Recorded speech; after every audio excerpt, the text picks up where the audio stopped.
রাহুলের ন্যায় যাত্রার পর এবার দুর্গাপুরের খবরে নজর রাখবো, যেখানে তৃণমূলের গোষ্ঠী সংঘর্ষের খবর আসছে। দুর্গাপুরের বি জোন এলাকার ঘটনায় আহত এক মহিলা সহ আরো ৩ জন। ঘটনাস্থলে পুলিশ।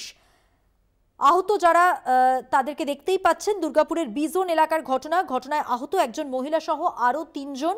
তৃণমূলে গোষ্ঠী সংঘর্ষের খবর, উত্তপ্ত দুর্গাপুর। সঞ্জীব সুই আমাদের প্রতিনিধি, কথা বলবো, আরো বিস্তারিতভাবে জানবো কি কারণে উত্তপ্ত হয়ে উঠল পরিস্থিতি, এবং এই যে গোষ্ঠী সংঘর্ষের ঘটনা, পুলিশের কি বক্তব্য?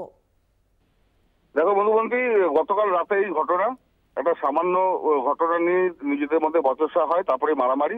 এক মহিলা সহ ৩ জন আহত হয়। মহিলাকে প্রাথমিক ট্রিটমেন্টে পরে ছেড়ে দেওয়া হলেও বাকি ৩ জন এখনো হাসপাতালে ভর্তি আছে, মহকুমা হাসপাতালে।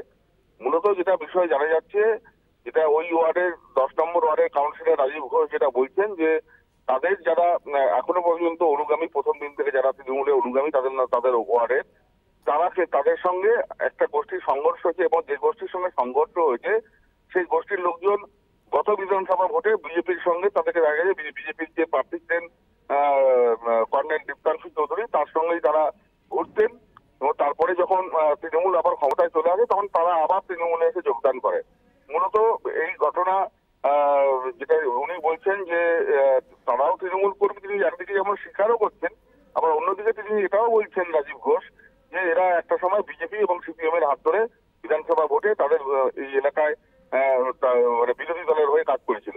এখন এই গোষ্ঠী সংঘর্ষ দুই পক্ষকে, ওদের যে কার্যালয় আছে তৃণমূল কার্যালয়, সেখানে দুই পক্ষকে ডেকে নিয়ে এসে বৈঠকও করা হয়েছে, যাতে এই ঘটনা আর বেশি দূর না গড়ায়। ঘটনাস্থলে পুলিশ ছিল। এবং ধন্যবাদ সঞ্জীব, কথা বললাম আমাদের প্রতিনিধি সঞ্জীব সুইয়ের সঙ্গে।